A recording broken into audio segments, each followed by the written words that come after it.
Le 24 février 2022, vers 6 h du matin, Vladimir Poutine diffuse un discours préenregistré annonçant une opération militaire spéciale visant à démilitariser et dénazifier l'Ukraine. Il explique qu'il ne voulait vraiment pas envahir l'Ukraine, mais que les circonstances ne lui laissent pas d'autre choix. Et il fournit plusieurs justifications à cela. Des justifications qui me semblent être à un niveau de bullshit extrêmement élevé, comme le suggère le titre de cette capsule. Mais tout d'abord, pourquoi est-ce que je parle de ça? Après tout, en France, très peu de gens trouvent que Poutine a eu raison d'envahir l'Ukraine. Même des pro-Poutine notoires comme Éric Zemmour commencent à s'en distancier prudemment. En revanche, un discours qui est pas mal répandu en France, à droite comme à gauche, c'est ce qu'on pourrait qualifier de poutino-relativisme. Oui, d'accord, c'est pas bien d'envahir l'Ukraine, mais tout de même, on a poussé Monsieur Poutine dans ses retranchements, avec cette expansion agressive de l'OTAN. Et quid des néo-nazis en Ukraine, hein? On en parle de ça? C'est d'ailleurs le discours que tenait Russia Today dans ses derniers jours de diffusion en Europe. Bah oui, s'ils avaient défendu ouvertement l'invasion, ça aurait été vraiment too much, ça ne serait pas passé à l'étranger. Et donc, à défaut de justifier l'invasion, ils se sont rabattus sur ce discours poutino-relativiste. Un peu comme les gens qui disent « Je n'ai rien contre les vaccins », mais quid des effets secondaires, quid des traitements alternatifs, comme l'hydroxychloroquine du professeur Didier Raoult. Bref, c'est ce poutino-relativisme que je vais essayer de relativiser ici. Pour faire court, à mon humble avis, les raisons présentées par Poutine sont au même niveau de bullshit que celles présentées par les États-Unis pour envahir l'Irak. Les armes de destruction massive, apporter la démocratie, et certainement pas le pétrole d'Irak, bien entendu.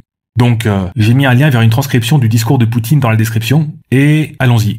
Poutine commence par une longue liste de reproches à la politique étrangère des États-Unis, dont principalement la fameuse invasion de l'Irak en 2003. Mais c'est quoi le sous-entendu, là? Les États-Unis ont envahi un pays avec des prétextes bidons, donc j'ai le droit de faire pareil? On arrive ensuite à la principale justification, l'expansion de l'OTAN vers la Russie. Poutine évoque une promesse faite par les États-Unis de ne pas étendre l'OTAN vers l'Est, promesse qu'ils auraient donc trahie. Alors, qu'en est-il vraiment? Eh bien, Poutine fait ici référence à une phrase prononcée en 1990 par le secrétaire d'État américain James Baker à l'attention de Mikhail Gorbatchev, l'ancien leader de l'URSS. Cette phrase, c'était « L'OTAN ne bougera pas d'un pouce vers l'Est ». Alors, cette promesse a-t-elle été trahie? Ben, la personne la mieux positionnée pour en juger, c'est Mikhail Gorbatchev lui-même. Dans une interview de 2014, un journaliste lui pose précisément cette question, voir dans la description. Et la réponse de Gorbatchev est très claire, non, aucune promesse n'a été trahie, tout simplement parce que la discussion ne portait pas sur l'expansion de l'OTAN, contrairement à ce que pourrait laisser penser cette petite phrase hors contexte. La promesse était de ne pas déployer des forces armées supplémentaires sur le territoire de l'ancienne Allemagne de l'Est après la réunification de l'Allemagne. Et Gorbatchev estime que cette promesse a été entièrement respectée. Concernant l'expansion de l'OTAN, le sujet n'a été abordé que 3 ans plus tard. Gorbatchev était personnellement contre, mais il souligne que la Russie n'y a pas fait d'objection à l'époque. Bref, concernant le discours de Poutine, on est déjà sur du gros level de manipulation, là.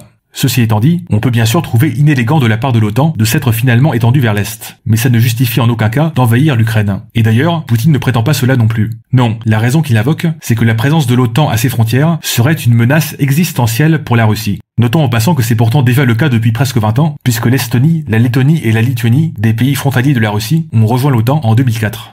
Alors, il y a plusieurs problèmes ici. Déjà, dans la manière dont Poutine parle de l'OTAN, on a l'impression que ce serait une espèce d'armée conquérante qui annexe des territoires un par un. D'ailleurs, certains politiciens français ont également parlé d'annexion de pays par l'OTAN, et franchement, ça craint. Parce que pour qu'un pays rejoigne l'OTAN, non seulement l'intégralité des pays déjà membres doivent être d'accord, mais surtout, le pays en question doit en faire la demande et organiser un référendum. C'est la population d'un pays qui décide s'il peut rejoindre l'OTAN ou non. Ce n'est donc pas quelque chose qui pourrait être décidé d'un claquement de doigts par un gouvernement corrompu, par exemple. Bref, les pays qui rejoignent l'OTAN ne sont pas annexés, ils sont demandeurs. Et dans le cas des pays proches de la Russie, ils ont une raison très concrète de vouloir rejoindre l'OTAN. Avoir des garanties contre les velléités militaires et impérialistes de la Russie. Des craintes qui, rétroactivement, semblent totalement justifiées. Si les pays baltes n'avaient pas rejoint l'OTAN, par exemple, qui sait quelle serait leur situation politique aujourd'hui?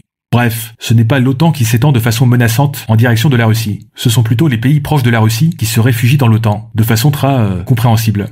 Mais comme on l'a dit, la dernière expansion vers l'Est de l'OTAN date de 2004, avec l'adhésion des pays baltes. Le seul changement à ce niveau depuis 18 ans, donc, c'est l'évolution de la position de l'Ukraine. Sauf qu'elle n'a pas rejoint l'OTAN et n'était même pas sur le point de le faire. En effet, il faut pour cela l'accord de l'intégralité des États membres. Et il y en a au moins 2 qui mettent leur veto à l'entrée de l'Ukraine. L'Allemagne et la France. Et pourquoi est-ce que la France met son veto? Eh bien, précisément pour ne pas risquer de fâcher Poutine, comme l'explique l'ancien président François Hollande dans une récente interview, voir dans la description. Mais apparemment, ce veto de 2 membres majeurs de l'OTAN ne suffit pas à Poutine. Il voulait également un accord écrit de non-adhésion de l'Ukraine. Ce à quoi il me semble assez légitime de répondre « fuck off » à un moment donné. C'est un peu comme exiger que son ex-femme s'engage à ne pas fréquenter telle ou telle personne. Donc là, l'adhésion de l'Ukraine à l'OTAN, ce n'était absolument pas quelque chose d'imminent. C'était tout au plus une idée théorique, mais complètement au point mort en pratique. Mais même si l'Ukraine avait rejoint l'OTAN, est-ce que cela aurait posé une menace existentielle à la Russie? Ben non. Pour une raison que Poutine évoque lui-même dans son discours, la Russie est la seconde puissance nucléaire au monde, elle possède des armes de pointe, et donc, là, je cite Poutine, « Il ne fait aucun doute que tout agresseur potentiel qui attaquerait directement notre pays subirait la défaite ainsi que des conséquences funestes. » Et effectivement, il serait complètement suicidaire de tenter d'envahir la Russie. Les États-Unis le savent, et Poutine sait qu'ils le savent. Et donc, pourquoi fait-il comme si il y avait un réel risque d'invasion? Je veux bien qu'il soit paranoïaque, mais les États-Unis n'arrivent même pas à se débarrasser du gouvernement de la minuscule Corée du Nord, qui ne possède que quelques ogives nucléaires à l'efficacité très incertaine. Ajoutons à cela que la Russie est sans doute le pays le plus difficile à envahir au monde, à cause de son froid et de sa superficie absurdement gigantesque. Il y en a qui ont essayé, ils ont eu des problèmes. Demandez à Napoléon. Bref, quand bien même la Russie aurait une frontière directe avec l'OTAN, ce qui est en fait déjà le cas depuis 18 ans avec les pays baltes, mais bref, quand bien même on élargirait cette frontière à l'Ukraine, la Russie n'aurait toujours aucune raison sérieuse de craindre une invasion. Donc là, la fameuse menace existentielle envers la Russie, c'est l'idée théorique que l'Ukraine pourrait un jour rejoindre l'OTAN, même si c'est complètement vétoisé et au point mort aujourd'hui, et que ça ne poserait de toute façon pas plus de risque d'invasion qu'aujourd'hui. Est-ce qu'on serait pas un peu sur du gros bullshit, là? Un peu comme lorsque les États-Unis se disaient menacés par les fameuses armes de destruction massive de Saddam Hussein. Et en parlant de la guerre d'Irak, les États-Unis avaient justifié leur invasion avec le concept très spécieux de guerre préventive. Prendre les devants dans un conflit qu'ils présentent comme inévitable. Et là, Poutine fait la même chose, avec un parallèle particulièrement éclaté, l'invasion de la Russie par l'Allemagne nazie lors de la Seconde Guerre mondiale. Non, parce que, puisqu'il veut absolument faire un gros point Godwin pas subtil, qu'est-ce qui ressemble le plus à l'invasion de la Pologne par Hitler, là, en ce moment? Est-ce que ce sont les actions de l'OTAN et de l'Ukraine, ou plutôt les siennes? Moi je pense que la question elle est vite répondue. Et en parlant de nazis, on en vient à la deuxième justification de Poutine, la présence de groupes néo-nazis en Ukraine. Alors, oui, ces groupes existent, c'est indéniable. Il y a un article assez détaillé du site Blast à ce sujet, lien dans la description. Et oui, le gouvernement ukrainien a eu, à un moment donné, une complaisance et un laisser-faire coupable par rapport à ces groupes, notamment au début du conflit dans le Donbass, vers 2014-2015. Mais une fois qu'on a dit ça, il faut aussi voir ce que pèsent concrètement ces groupes. Militairement, on parle d'environ 4000 hommes dans un pays de 44 millions d'habitants. Et politiquement, les partis associés au néonazisme plafonnent à 2% des voix et n'ont aucun siège au Parlement ukrainien. On est donc à des années-lumière du tableau dressé par Poutine, à savoir un gouvernement corrompu jusqu'à la moelle par le néonazisme, qu'il serait urgent de dénazifier. Surtout lorsqu'on sait que des groupes néonazis très similaires existent en Russie, notamment le fameux groupe Wagner, un groupe proche du pouvoir poutinien qu'on suspecte fortement d'être mobilisé en ce moment même en Ukraine pour tenter d'assassiner le président Zelensky, voir dans la description. Selon la logique de Poutine, une puissance étrangère serait donc parfaitement légitime à envahir la Russie pour la dénazifier. Bref, une justification encore plus éclatée que la précédente. C'est un peu comme bombarder un pays entier parce que quelques groupes terroristes s'y cachent. Et une superpuissance impérialiste ne ferait jamais cela, n'est-ce pas? Troisième justification, l'illégitimité du gouvernement ukrainien. Bon alors là, c'est vraiment l'hôpital qui se fout de la charité. Selon Poutine, le pouvoir ukrainien actuel serait une junte issue d'un coup d'État, aurait pris l'Ukraine en otage et tiendrait des pseudo-élections ornementales. Et il s'agirait donc de délivrer le peuple ukrainien pour qu'il retrouve sa liberté de choisir. Ouais, plus c'est gros, plus ça passe. Le coup d'État auquel il fait référence, c'est le mouvement Euromaïdan de 2013 qui a conduit à la fuite du président pro-russe Yanukovych et à de nouvelles élections. Un mouvement qui, en passant, a de très nombreuses similarités avec celui des Gilets jaunes, voir dans la description. Cela pourrait éventuellement intéresser certains sympathisants des Gilets jaunes qui reprennent le discours du Kremlin lorsqu'il parle de l'Ukraine. Et on peut comprendre que Poutine est le seum par rapport à ça. Mais il y a quand même eu 2 élections présidentielles depuis. Et lors de la dernière, le candidat Zelensky, un outsider de la politique, a très largement battu le président en place Poroshenko, qui était justement issu du mouvement Euromaïdan. Là, on peut quand même difficilement parler d'une petite clique qui se maintiendrait frauduleusement au pouvoir. On ne peut malheureusement pas en dire autant pour la Russie et la Biélorussie, avec de très forts soupçons de fraude lors des dernières élections dans les 2 pays. Mais bon, la version accusatoire est une stratégie rhétorique qui fonctionne, je suppose. Bref, les Ukrainiens ont largement eu l'occasion de choisir leurs dirigeants, ils n'ont pas besoin d'être libérés. Merci. Et c'est quand même le summum du cynisme, parce que si la libération en question a finalement lieu, elle consistera concrètement à installer un pantin du Kremlin au pouvoir indéfiniment, comme c'est le cas en Biélorussie. Enfin, il y a un 4e point dans le discours de Poutine, assez discret, mais qu'il me semble intéressant de relever. Je cite: l'Occident ont cherché à détruire nos valeurs traditionnelles et à imposer de force leurs fausses valeurs pour nous saper de l'intérieur. Ces attitudes qu'ils ont agressivement imposées dans leur pays, attitudes qui conduisent directement à la dégradation et à la dégénérescence, car elles sont contraires à la nature humaine.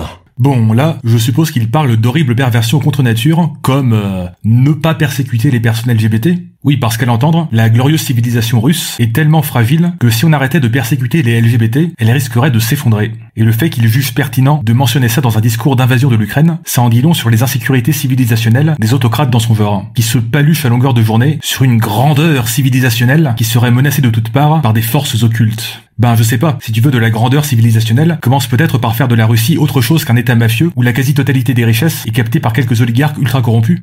Et pour finir, petite cerise sur le gâteau, Poutine dit qu'il n'a pas l'intention d'occuper le territoire ukrainien, ni d'imposer quoi que ce soit par la force. Je sens que cette phrase va très mal vieillir. Mais bon, après tout, il n'y a pas de guerre en Ukraine, ni même d'invasion, et prétendre le contraire est de la propagande occidentale, à présent passible de 15 ans de prison en Russie. Bref, les raisons invoquées pour justifier cette opération militaire spéciale me semblent quand même se situer à un niveau de bullshit très très élevé. Mais en supposant que ce soit effectivement du bullshit, quelles seraient les vraies raisons d'envahir l'Ukraine ?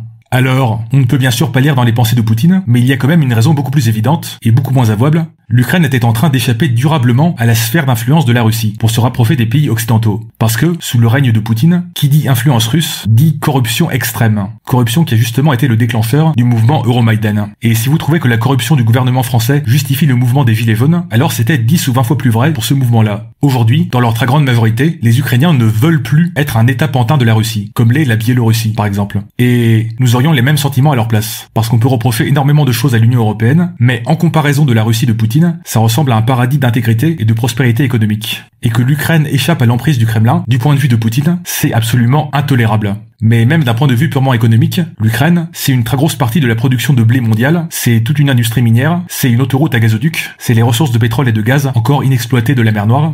Bref, Poutine a vu une opportunité de récupérer l'Ukraine avec une guerre éclair, avant qu'une telle invasion devienne impossible. Une sorte d'annexion de la Crimée 2.0, en gros. Parce qu'au fond, c'est ça, le vrai problème, si l'Ukraine se rapproche progressivement de l'OTAN. Le risque qu'il ne soit plus possible de la soumettre par la force, si le Kremlin attend trop longtemps. Sauf que, à l'instar de l'invasion de l'Irak par les États-Unis, ça ne se passe pas comme prévu. La résistance spectaculaire et inattendue de la population ukrainienne, l'armée russe qui sous-performe assez magistralement, le président Zelensky qui refuse de quitter le pays, alors que l'ancien président pro-russe s'était enfui face à une version un poil plus énervée des Gilets jaunes, même s'il parvient finalement à prendre le contrôle de l'Ukraine pour en faire une Biélorussie bis, l'addition risque d'être tellement salée pour la Russie qu'il n'est pas sûr que l'opération soit rentable. Tout comme la guerre d'Irak, qui a été un gouffre financier désastreux pour les États-Unis.